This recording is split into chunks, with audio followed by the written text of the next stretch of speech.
This show is about your mental health. While it's supported by the pillars of positivity and hope, if you find yourself in crisis, please reach out for help.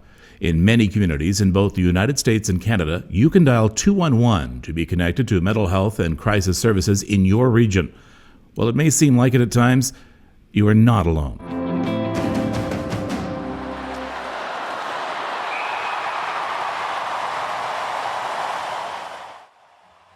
She was literally about to be at the top of her game. In 1999, at 20 years old, Kendra Fisher from Kincardine, Ontario, had won a spot as a goalie on the Canadian national women's hockey team. Unfortunately, anxiety got the best of her. She was forced to leave training camp. Fast forward to 2018, Kendra and her wife are overjoyed after seeing the ultrasound of their unborn child and hearing his tiny heartbeat. One day later, though, elation turns to sorrow as that tiny heart stops beating. They named him River. And again, anxiety, stress, and depression put Kendra to the test. The incredible and inspirational story of Kendra Fisher in her own words, right now on The Happy Molecule.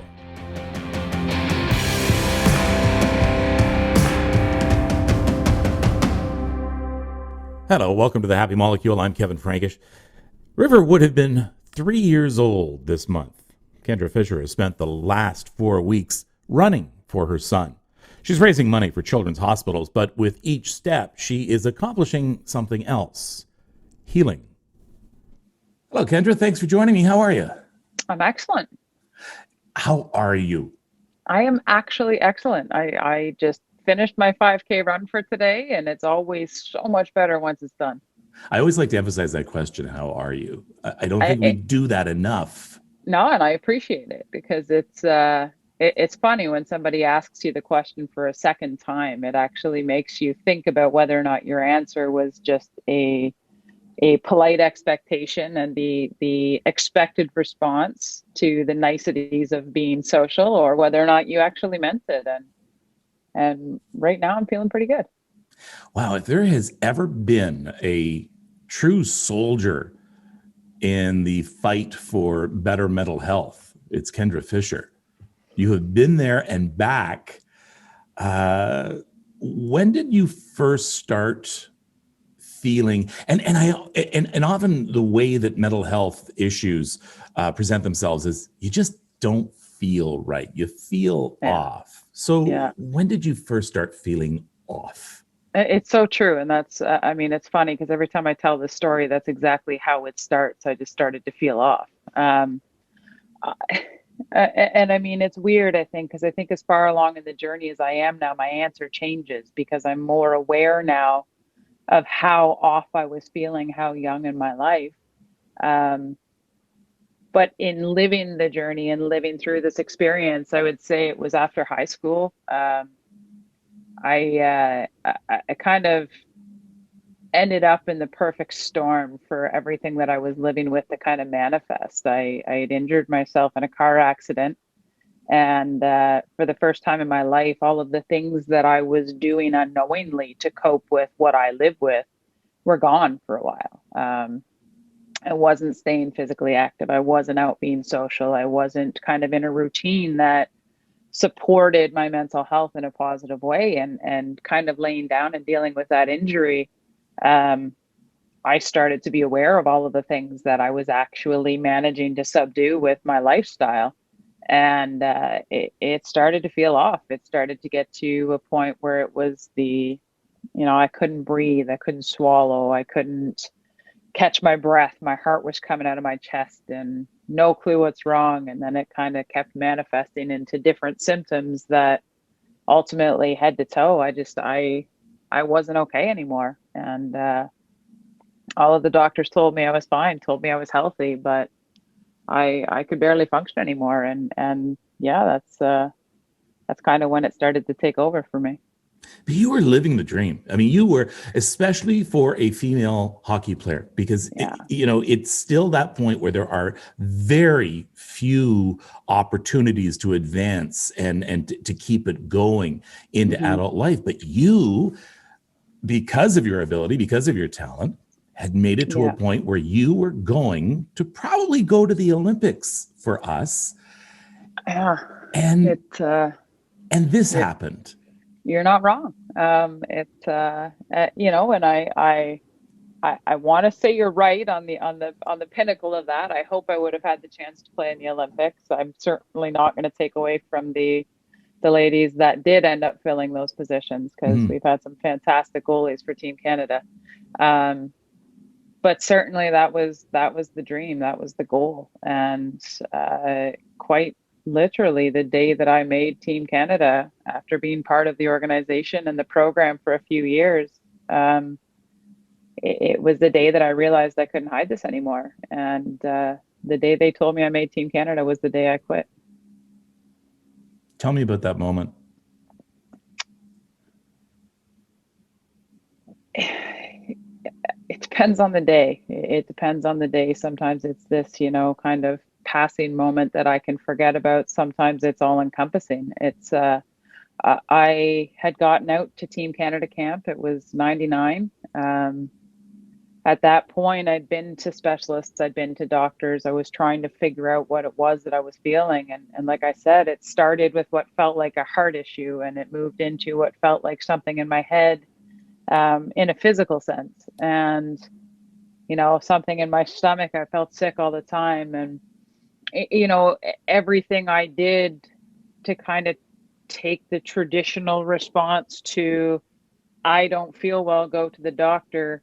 I wasn't getting any answers, and nobody could tell me what was wrong at that point. Nobody considered um, a psychological perspective. It was just kind of crossing off the potential, the possibilities of, I think and it's important we point out this was 1999, yeah, okay? yeah, Because I want to talk to you about that later in what hmm how we've come so far. So I apologize. I hmm just want to really set no, up the no, scene here that it's absolutely, 1999. So you again went to doctors. yeah, They were and looking for I ended something up physical, no doubt. 100%. I'd been taking frequent trips to the emergency room, couldn't breathe, couldn't. I thought I was going to have a seizure. I thought I was going to faint. I thought I was going to pass out. It was this constant state of extreme physical distress, and nobody could find anything wrong with me. And at the same time, life continued as it does, and my tryouts crept up on me, and somehow I managed to get out to Calgary for tryouts. And I remember that first day at tryouts, I went through kind of the motions of self-preservation. I did my 2-hour practice on ice. I came off, found a stairwell, broke down, got kind of pulled myself back together, went, did my off ice training, found a bathroom, broke down. And by about 7 o'clock that evening, I knew I wasn't going to be able to hide it. I knew once we got to the part of the day where I was in a dorm with my teammates, and it was going to be their constant presence, and I didn't have anywhere that I could escape to without having to answer for it. I knew that I was going to be caught. I was going to be figured out, that something was off. And so I lied. I lied to the coaches of Team Canada. I told them my grandma just happened to live in Calgary, and had been rushed to the hospital. My family was flying out to be with her. In order to actually get through the tryouts, my parents actually had arranged to fly out separately from me, just so I knew somebody was there, just to have that safety in place. And so that night I left camp and I went to the hotel room where my father was staying. My mom hadn't flown out quite yet. And I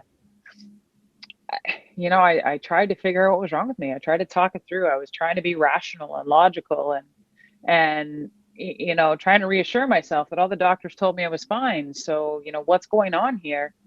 And I couldn't get past the feeling like they were missing something. I couldn't get past the fact that I couldn't even breathe anymore. I couldn't survive, and something wasn't right. And the next morning, I went and met with the coaches, and I sat down with them in an office kind of next to the rink, and I explained to them what had been going on, which didn't really give any information because I didn't have any. It was, something's wrong.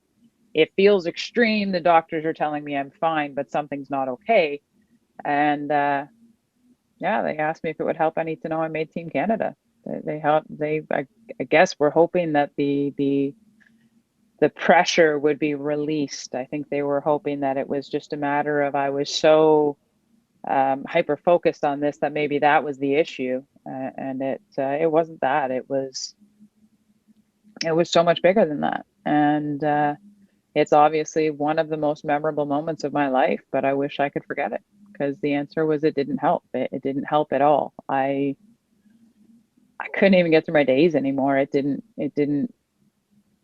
didn't have a place to live in me that I could exist at that level anymore. And so, yeah, I quit Team Canada, and I took the red eye back to Toronto that night. What was that trip like? Horrible.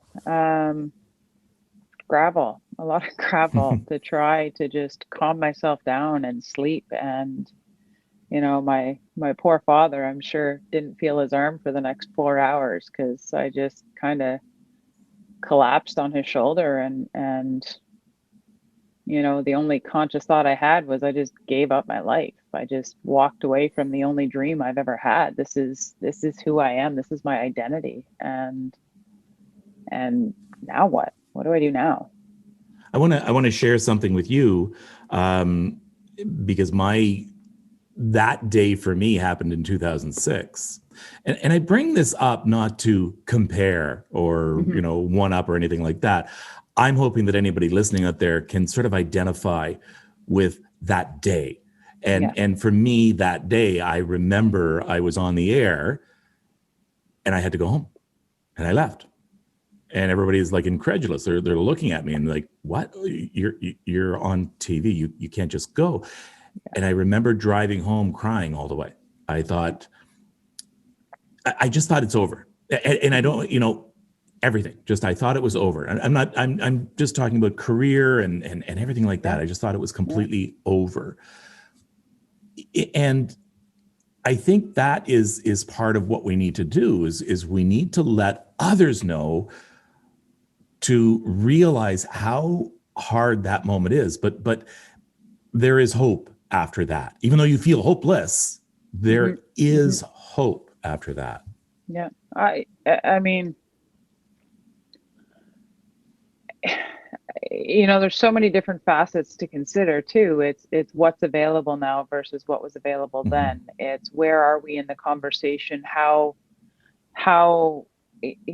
where is your support? Where is your reality at? And are you able to kind of engage in that journey in a manner that doesn't mean you have to walk away from everything, but hopefully you can do so in a way where you can find support, on that path, if that's what you choose. But certainly, it's I know for athletes, and I know for especially for elite athletes, where it's kind of that it is your world, as an athlete. Hockey was my world for a very long time. And they say every elite athlete dies two deaths. It's that, first death of trying to figure out life after hockey. And it's that, hopefully much later in life, that second passing. And I think it's so true of many situations in life where we have this existence that we think is the epitome of who we are and defines us, and it's all encompassing, and we mistake a different journey as a failure. We mistake it as a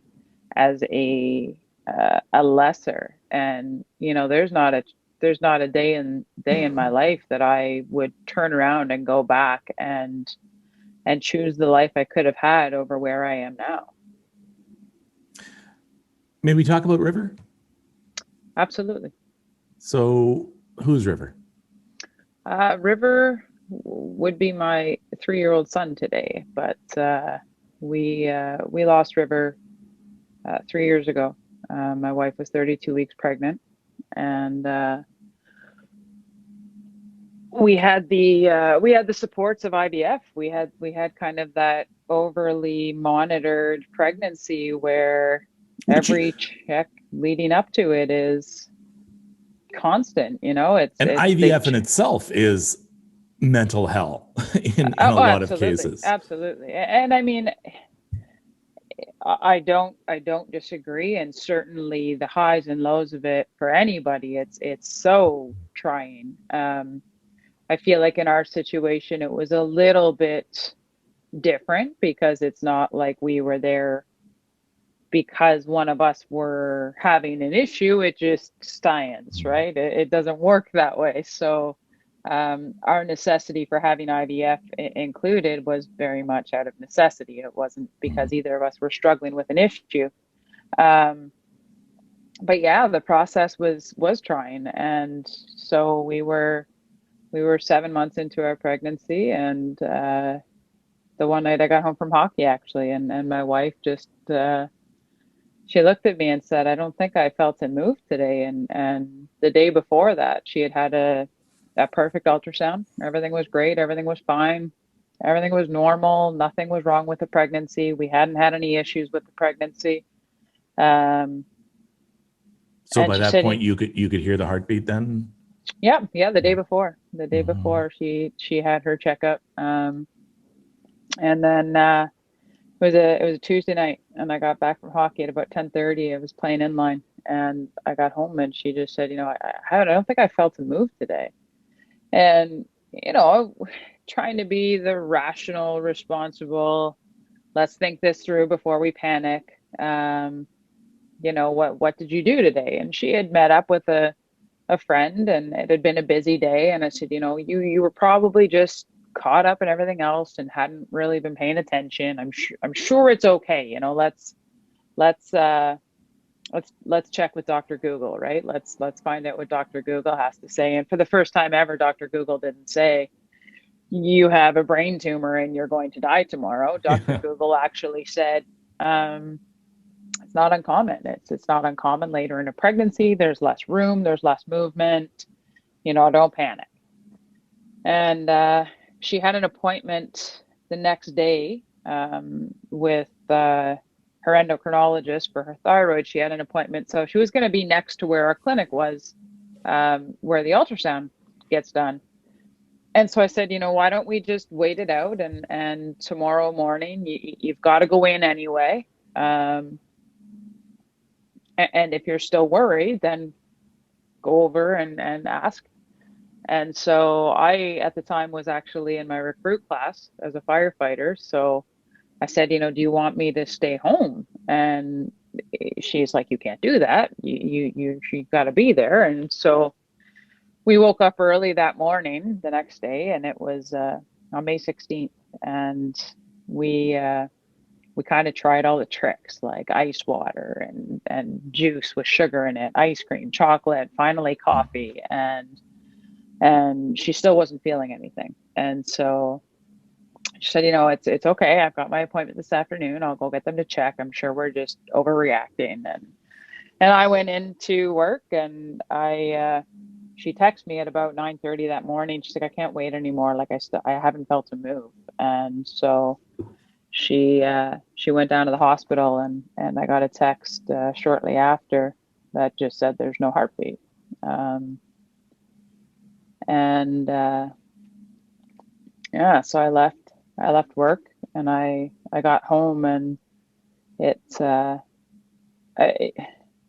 I mean, there aren't words. It was 3 days before he delivered. And you know to this day they didn't find any reason for it. They didn't there was no known cause. There was nothing they found that suggested that there was something that happened. It just is. And so yeah, we our son was born on May 19th, and we got to spend some hours with him that day, and that was that. Where were you in your mental health journey before inception? um of River. Yeah, before all that came along, before the IVF, where were you in your mental health journey? um I've been pretty sound now for Okay. quite a few years. I would say that my kind of measure of when I would say I hit recovery is around 2010. Okay. And what did the entire pregnancy do to you in the result? What did that do to your mental health journey? Well, so our story is a little bit intense there. So my wife also lives with mental illness. Her diagnosis is she lives with bipolar disorder and as well borderline personality disorder. And so, we've both always been very engaged in our mental health and making sure that we're kind of doing the proper check-ins and the supports, and neither of us really shy away from, dealing with it, really taking it head on. And so River actually would have been our second. We have an older boy, Finley, and so that in terms of the pregnancy was a much more difficult pregnancy, I would say, than River, just because we uh, we got involved with the perinatal mental health program at the hospital we were at, to kind of support Christy. She had to come off some meds to get pregnant, and I mean, so much of mental illness is affected by hormone and is affected by kind of those ups and downs. So I mean, obviously it was extreme. It was the process was extreme. The uh, the pressure of it was extreme. I think a lot of my role was to try to support her. So I act very well in that role. I think it's something that I kind of go in search of because I feel very confident in the role of being a support. And so pouring my focus into that kind of takes away from my own instability. And so that's kind of where I poured it into that. So, I mean, our first pregnancy was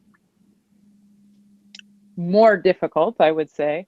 The pregnancy with River was shockingly easy comparatively. It was her moods were better, it made it easier. We kind of had some idea of what to expect in the process at that point. So, it felt a lot easier than the first pregnancy, um, obviously, and until the end. So I, I'd like to know about the strength of Kendra Fisher. Hmm. Why is it, as horrible as all of these things were, you are sitting here talking to me, you seem well, you seem in good spirits. Where is that strength coming from? Um, Years and years of practice. I, in the beginning when I first got sick, it took me over. I spent 5 years unable to leave my apartment. I couldn't eat, I couldn't sleep, I couldn't be alone. Um, I was a really horrible patient. I was somebody who, I mean, after I left Team Canada, 5 days later, they called me and they they asked me if I'd see one of their doctors. They offered me one of their doctors. And I remember for the first time in the year that this had been happening at the level that it had been happening, um, I was excited. I thought, Team Canada's got to have the right doctor. Somebody's finally going to give me answers, and we're going to Mhm. get through this. Um, and they told me it was a sports psychologist, and I just remember being pissed off. I remember being offended. I remember thinking, yeah, like I was insulted. They're just going to be someone who Um, wants to tell you how to get out there and win, and how to yeah, how like to, I to just not let your opponent get into your head. well, and not only that, but forget the sports part of the title. I don't need a shrink. Like there's nothing wrong with my head. I just made Oh, Team okay, I see. Canada. It's like I'm Yeah, not crazy. yeah. Just leave me alone. Um, but then it was kind of that really quick realization of if Team Canada needs to hear from a sports psychologist that I'm okay, then I got to do it. Like I got to go talk to her, and she can tell them they're way off base, and I can get on with trying to figure out what's actually wrong with me.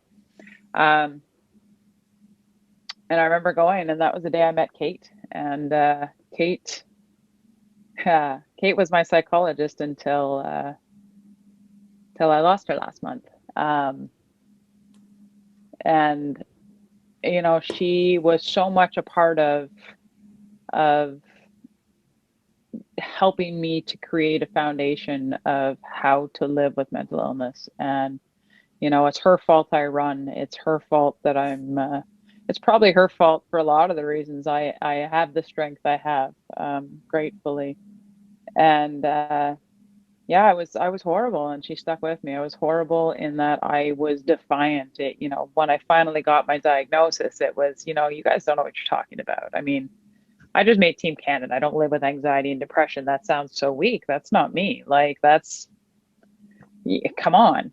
Um, and then gradually, as I got worse and worse and worse, and kind of got forced into that place of accepting that, you know, I didn't know best, and I didn't know everything, and I wasn't my best advocate. I wasn't my best support, and I certainly didn't have the answers. Um, and I actually started to listen a bit better. And you know, gratefully, I found the perfect match in having Kate kind of lead me through cognitive behavioral therapy, and then introducing the importance of cardio and running and good nutrition and yoga and mindfulness and deep breathing, and really kind of mastered all of the different facets of coping strategies and tools that I would need to get to a place of recovery. And you know, when all was said and done, that was a fairly intensive 10-year journey of 5 years of being completely complacent and just treading water and barely surviving, to recognizing that wasn't enough for me. I didn't want to live that life. That wasn't a life. And it was either I give up, or I learn something better. I learned something different, and I don't know where I found it after that 5 years, but I chose to learn. I chose to fight. And I'm very grateful that I had a very good support system, that got kind of learned over time. And I gave up some of that control and that feeling that I knew best, and accepted that I needed to try anything that people suggested, and see what worked for me. And after 10 years, I was good. I felt good. And I mean, when I say that, I was never cured. I've never been free of anxiety and depression. But I manage it. I know what it is. I know how to deal with it. I know how to face it, and how to coexist with it. And you know, after 10 years, I got to this place where it was like, okay, I'm good. I feel good. In fact, I felt better than I ever had, because now I was aware of what I'd been living with for so long, and I could manage it, and my life just was, I was so much more at peace in it. And at that moment, I realized the thing that I was happiest about, the thing I was most proud of, was after that 10-year journey, still nobody knew I was living with mental illness. And that was the biggest part for me. That wasn't going to be my legacy. It wasn't going to be this Team Canada goalie falls apart, and, you know, this is where it ends up. And so I lied. I lied to everybody. You know, as far as they knew, I had a back injury, and I just kind of disappeared from life. And I was getting back on my feet. I tried it for Team Canada's inline hockey team. I went to the Worlds. And then I remember hearing about Darren Richardson. And that was it for me. You know, Darren Richardson, Luke Richardson's daughter, at 14 years of age, she took her own life. And I remember when I heard about that, thinking, I'm part of the problem. My silence is part of the problem. My inability to admit that this is my reality is part of the problem, because there's so many people like Darren who they just don't know there is hope. They don't know you can live with this. They don't know there is an alternative. And so for me, I think I kind of got fixated on that. And I remember getting a hold of Kate, and you know, I asked her if I could help. I was never going to become a psychologist. I was never going to go back to med school. But is there anything I can do to help at least one person find tomorrow? Is there anything I can do within my means? And she asked if I could share my story, and I remember laughing. I remember thinking, that's such a horrible idea. I mean, I live with anxiety and OCD and depression and agoraphobia and panic attacks and a panic disorder. I mean, that's like the recipe for disaster for public speaking. Like, how could you even ask me that? And then I thought, you know what? Nothing could ever make me feel as bad as I did 10 years before that when I couldn't see tomorrow coming. And so I started sharing my story. And that was the beginning of what has just become a journey of allowing myself to be vulnerable and real and honest. And it's as self-serving as it is supportive for others. I mean, to live honestly, to not fear vulnerability, to allow yourself to exist in the truest version of yourself and be comfortable with that. It's so empowering. And if that is perceived as strength for others, if that is perceived as helping others, then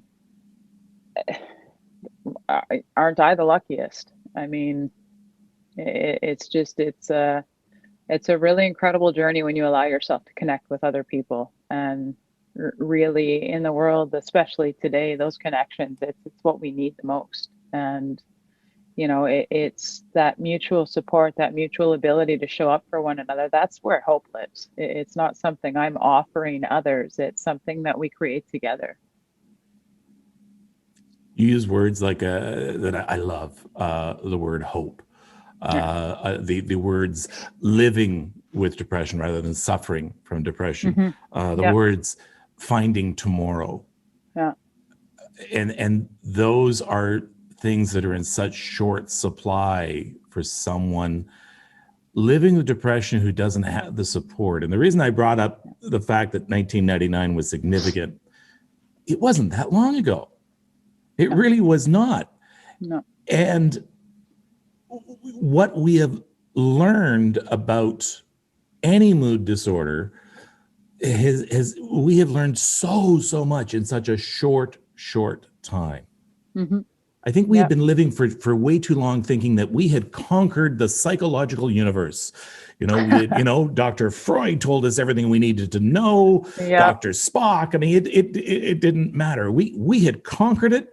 And by the 70s and 80s and 90s, okay, there's nothing more to be learned. But oh my gosh, what we've done and the strides we've taken Hmm. have been incredible.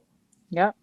Yeah. And I mean, and how far we have to go still is also incredible. I mean, I think that, I'm as quick as the next person to say we've done so much good. And then I'm also the realist who's going to point out we still have so far to go. I mean, um, All right. So where do we have to go? What do we have to do? action, action. We need to actually partake and continue to partake in a way that is physical, in a way that is tangible. Um, the conversations around stigma, the conversations around accepting mental illness, they're great. They're fantastic. There's a place for them. Um, and do I think the stigma still exists? Not as blatantly as it used to by any means, but I think that we're still in a place until people continuously find the ability to be open about what they're living with. And whether it's employers, whether it's individuals, whether it's at schools, teachers, students, parents, children, um, until it's actually okay to live in that version of yourself and not feel as though you need to hide it in order to succeed in life. I think we have work to do, and I'll give you a prime example. I'm a firefighter, and you look at my diagnosis. I knew going into firefighting. I mean, you're gonna Google me. you're gonna know my story. It's not something I shy away from. Well, it's funny when people don't really know me, and it's like, okay, so you live with panic and anxiety and depression and agoraphobia and OCD, and you're a firefighter. Do I really want you showing up if my house is on fire? Um, and it's funny because I got asked that question, in my interview. I didn't get asked that question specifically. Let me backtrack for a second. The question I got asked was, how are you going to manage horrible shift?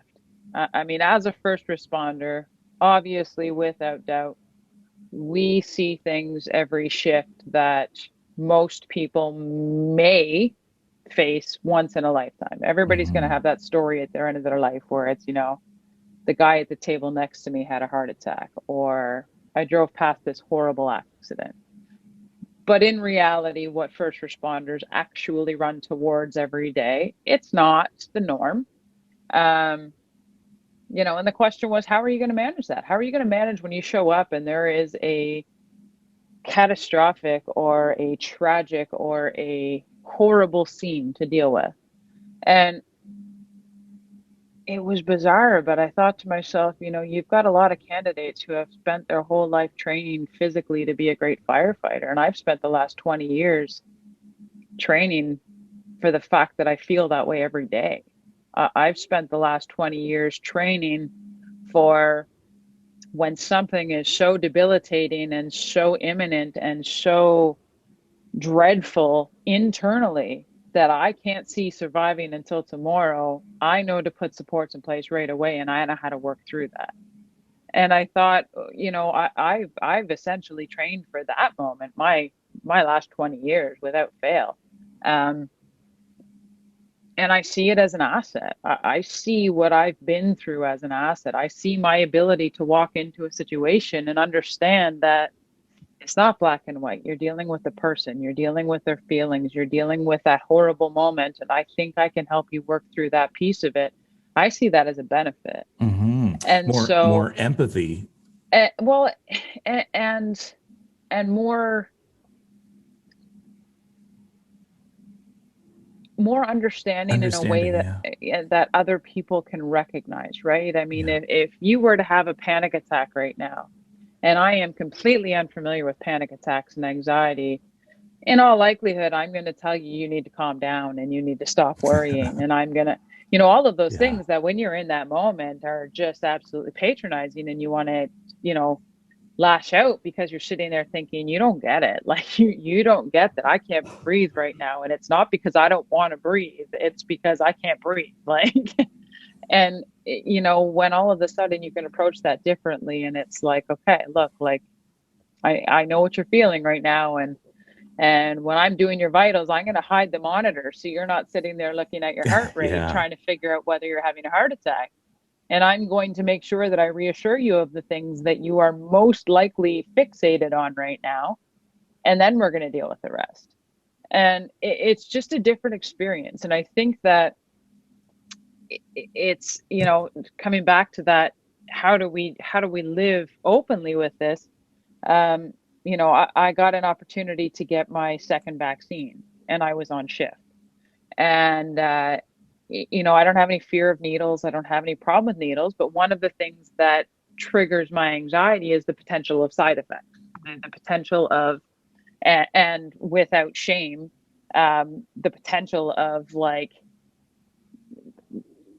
throwing up and just feeling that ill, like I'm not, that's not a good place for me. That's not where I that's not where I excel. I turn into a 3-year-old version of myself, and I need you to coddle me.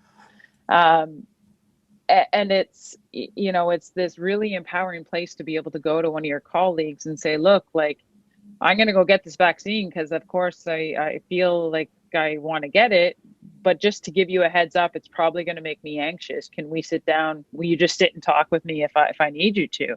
And to be able to have that openness, to be able to do, to have that safety in So, place so so you that said that to your platoon? 100%, not my platoon, but a couple of guys that I Yeah. that I Okay. was there with, and I just said, look, like, Good for you. yeah, I'm going And to go good for get this them. needle. 100%. And that's the point, right? Yeah. That's what I mean. We need to get past talking about it. It needs to be okay to be honest about it, because it doesn't make me less of a firefighter. Mm-mm. I'm still up for it. If we get, tones go off, I'm going to be on that truck and I'm going to do my job, and I'm going to do it to the best of my ability. I mean, firefighters are known for having each other's backs. And Yeah. that doesn't just simply mean, at a scene. It's No, having each no. other's backs and their And welfare that's and their the well-being. difference, right? Like it's a matter of, there's a lot of people who would feel like they were less of a person or being a wimp, or to come out and say to somebody, you know what, this is probably going to make me pretty uncomfortable. And what I need from you is, if I'm really uncomfortable and I come up to you and I say, you know, I just need you to fill the room with me for a few minutes here and let this pass with me. Are you good with Hmm. that? You know, to be able to kind of set that support up for yourself and set it up so that you know what you need is in place, instead of it being a situation where it's, you know, more likely I'm going to have to take the day off work, or I'm going to have to be away for this period of time. You know, there's so many places in life where if we could make those small concessions and be honest and show up for each other, we could skip a lot of what then tacks on to create that stigma. Yeah, and you've hit on something there that I tell people all the time about anxiety attacks and panic attacks, is to sort of, if one is happening, Yeah. um, to grab someone and to say, listen, Yeah. I am having a panic attack. Yeah. And they're going to look at you and say, really? You don't look like it. Yeah. I am. Can you Yeah. sit with me for a moment and can we talk about it? Yeah. And and this is an important lesson for both sides, for Yeah. the victim. I call them the victim, I'm sorry, but to sort of to reach out for help. Yeah. But for someone who is a support, to realize you're not going to look like you're having a panic attack, No. but No. inside you are dying. Yeah. You are screaming inside. So just Yeah. to understand that, and holding a hand and just listening is 100%. better than any pill in the world. Yeah. And Yeah. that's another message we have to get out there. Well, and I think that that's the piece that I try to encourage the most, which is one person can make the difference. I mean, Mm. yes, there's a place for doctors, there's a place for psychiatry, there's a place for medicine, there's a place for all of those facets. But at the end of the day, when somebody's in crisis, being alone is the most detrimental thing that could exist. And if we could find a way to make it actually okay to have those uncomfortable conversations and those uncomfortable moments where you can honestly just say, hey, like, I need to not be alone with myself right now. It doesn't, you don't even have to understand. You don't have to know. You don't have to have the right thing to say. Like, you know, last night it was, you know, I'm sitting there and I said to my colleague, I said, you know, look, like, I don't need you to do anything. Nothing's going to happen. I know I'm going to be fine. I just might need you to sit there and talk to me so that I'm not sitting here fixated on the fact that I'm manifesting every single potential side effect from this Yeah. vaccine right now. And you talked about being alone, and people don't realize you can be alone in a crowded room. Oh, 100%. And when you reach out and you open yourself up, you're not alone anymore. No, no. And it It takes the makes a power difference. away from it. Yes. That's what it does. It takes the power away from it. That's the entire concept of exposure therapy, which is something I engage in as frequently as I can. If you are fearful, if you are uncomfortable with something, if something is a trigger for you, the more you expose yourself to that thing, the less power it has over you. And it's so true of it every single time. And as long as you are in a place, and in most instances, I have found this since I started being open about it, you know, if I try to hide it, if I try to tiptoe around it, that's when people act in a way that is a negative for me. You know, it's when you are afraid to be honest. But there are very few people in this world that if you walk up to them and sit down and say, look, like, I'm having a panic attack right now and I just need you to chill out with me, most people aren't going to be a jerk in that moment. They're not going to judge you. They're not going to say something horrible to you. It's going to be this moment of, oh, hang on a sec. Like, you're asking something of me that is tangible. And yeah, I can sit here. Why can't I? Why wouldn't I? You know, is there anything I can do? Um, and it's, you know, I think just when we kind of normalize things like that, when we give people permission to be uncomfortable and we accept the responsibility of being uncomfortable with them for a minute, it's such a cool learning curve. It's such a cool opportunity to really kind of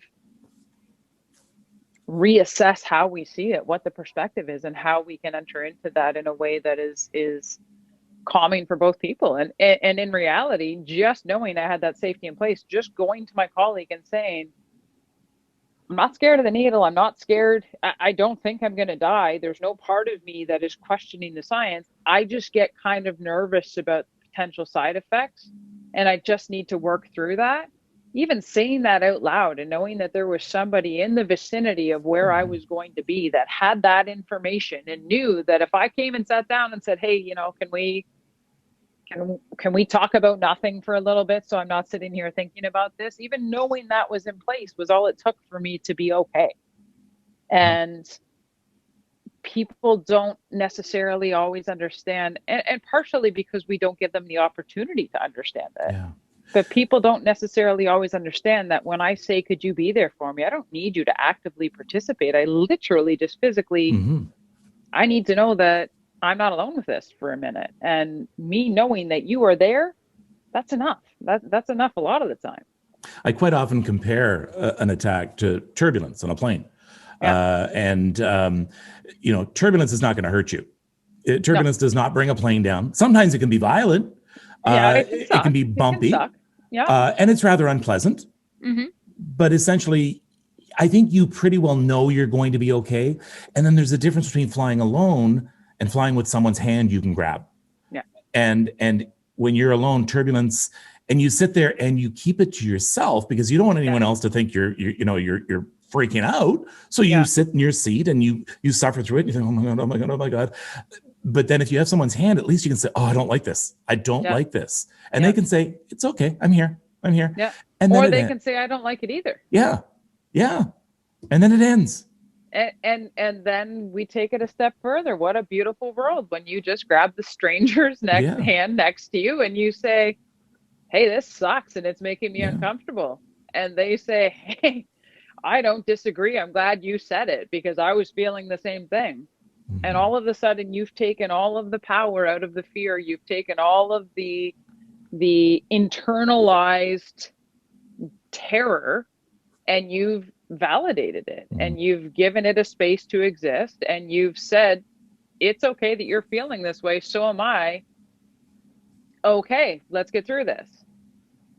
And I think it's just, it's so much, all of it is so much that for me. It's that literally you don't have to be somebody's best friend. You don't have to be their parent. Anybody can show up for their neighbor. Anybody can show up for the person on the street that looks like, you know what? Maybe just check in on me, going right back to the start of this. How are you? It's okay to ask somebody how they are.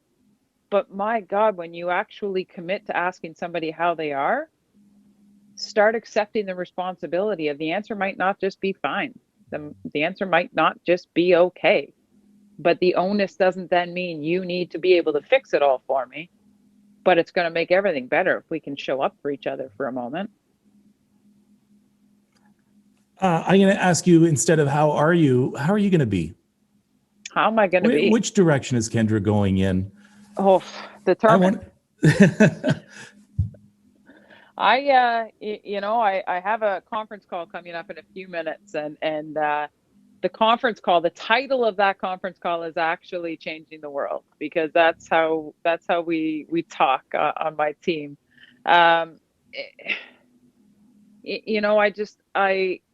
I did this kind of quasi social experiment a few years back. I was driving home and I very responsibly ran out of gas between two small towns on the way back to Kincardine. Yeah, a firefighter always being prepared. Okay, go on, Kendra. There it is, eh? There it is, my true responsible self. And I had this moment of, I don't even remember what to do now. Like I'm between two very small towns. Do they have CAA here? How long am I stuck here? I was on my way to a speaking engagement. And I thought, you know what, let's try something here. And so I went onto my Facebook page and my Facebook page has, a few thousand people sitting there. And I thought, let's see what happens when you ask for help. And so I didn't give any information. I didn't want to give information because I wanted to see if people were willing to show up, just show up. And I said, is there anybody close to Mildmay right now who has 15 minutes and could be my hero? I need help. And I mean, people follow my page knowing my story. So it could have been something extreme. It could have been, a crisis. It could have been Yeah. I was really not okay and needed help. Um, and I think it was within like 15 minutes, I had 22 responses. And within 15 minutes of that, I had somebody standing next to my car with a jerry can of gas. Wow. And Wow. it was the perfect, it was the perfect demonstration of exactly what I believe, which is if we normalize and we make it okay to say, you know what, I'm not okay. Hmm. I need to get through these next 15 minutes and I can't do it alone. I need somebody to show up in whatever capacity you can. Could you just show up? I need to not be alone in this moment. If we are actually in a world where it is okay to say that, everything changes because there will be people who won't show up. There will be people who are not going to choose to be a support. And that's okay. It's okay that some people will not accept that. But when you actually give people the opportunity to show up, I'm always surprised 100% of the time how many people are willing, are really just, you know what, I didn't know you needed me, but if you tell me you need me, I'll be there. And it becomes this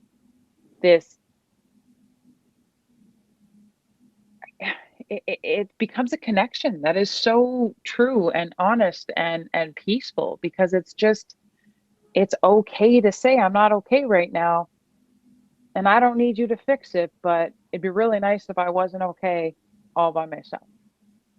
And give people that opportunity, and it makes the world of difference. Okay, now there's everybody out there listening saying, "Oh, Kendra, if I was near Mount May that day, I would have come to help you. I would have done this." Okay, folks. All right, let's see how much you're willing to help Kendra right now. You don't have to be near May either. You would like to see people help raise some money That for segue mental was health, phenomenal. You right? have done that Right. I have before. put on the Catholic guilt there. There it is. That was Uh, impressive. so I'm gonna have to hire you, I think. you're looking for you want to raise some money to further mental health support and research. How can people Well, help? and specifically in this one, I mean, I just this past month I've been doing a run called the Million Reasons Run, and it's actually to raise money for all of the kids' hospitals right across the country. And so I have just completed this morning 125 kilometers of running for the month of May. Um, and so if you check out my Instagram at kfisher30, there's a link there in my bio to what I've been doing. If you kind of scroll through my feed there, you'll see everything I've been up to. I'm also actually running 10K for another organization tomorrow. I'll put all that information on my Instagram. And then just as a big thank you, because I'm a glutton for punishment, I'm going to do a 50K bike ride on Sunday. Because I kept challenging you guys to step up for others, and you guys just kept stepping up. So you guys are getting me in good shape in a hurry. And then if you actually find me at kfisher30, and stay tuned because I have a very good friend who's also in this space who reached out to me and told me he needs a little help being accountable right now. So we've decided we're going to create a run across the country. Um, it'll be a virtual event, but yeah, to support mental health and we're gonna have a little battle there that's gonna be fun. So All right. Well, you come back and tell me about that. 100%. I will put all this information on my website, thehappymolecule.com, and you click on Excellent. links and Excellent. we'll have it all there.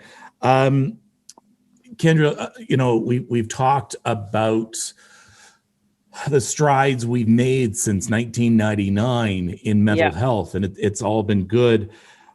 I can arguably say that what you do and what you have done and what you continue to do is as important, if not more important, than any research going on in any university or hospital right now. Because what we need now more than ever is just to end the stigma and to say mental health is health and Yeah. it's important. Yeah. And, like any good firefighter, you would rather see people put on smoke alarms and make sure they're working and catch something before it starts burning than have to go there and face a full-blown fire. So what you do is important. My thoughts are with you and your wife over the loss of River and would have been his third birthday this month, and over the loss of Kate last month. And thank you, and keep going, keep fighting the good fight. Okay. I'll never slow down. It's Good. It became quite clear to me when I started this journey that there's a lot of us who need to understand better and to need to keep showing up for one another. And it's I'm very blessed to be on this journey, and I'm very grateful to people like you for sharing your platform to kind of just have these conversations. It's not even about sharing my story. It's about just really normalizing how many of us out there do live with mental illness. And as you said, it's not about mental health. It is about health. And you can't have good mental health without good physical health, and you can't have good physical health without good mental health. Mm-hmm. And so why we continue to separate it would be beyond me, and has been for years. But it's something that I've committed to, and I'm on this journey for life. And I'm blessed. I get to be a part of a lot of really great people and great stories and great journeys along the way. So I appreciate it. All right, Kendra, thank you. Okay, you take care. I hope you consider donating. Go to Kendra's Instagram account @KFisher for a link to donate to the Million Reasons Run. I'll also put that link on my website as well, thehappymolecule.com/links. I want to hear your story about your mental health journey. Email me at thehappymolecule@gmail.com. Next episode, Mental Health on the Farm. A new campaign is launched sounding the alarm on the mental health crisis in an often ignored but very vital part of our society, farmers. Next time on The Happy Molecule. Join me for my live stream on my Facebook page Sunday evenings at 7 p.m. Eastern. Until then, take care of yourself and take care of each other. Please consider subscribing to this podcast and also check out the Happy Molecule Extra at thehappymolecule.com. There you'll find a link to a video version of this episode, be able to join the conversation about mental health, learn about our Facebook Live show, and get a preview of upcoming episodes. You can email us at thehappymolecule@gmail.com. I'm Erin Davis, wishing you good mental health.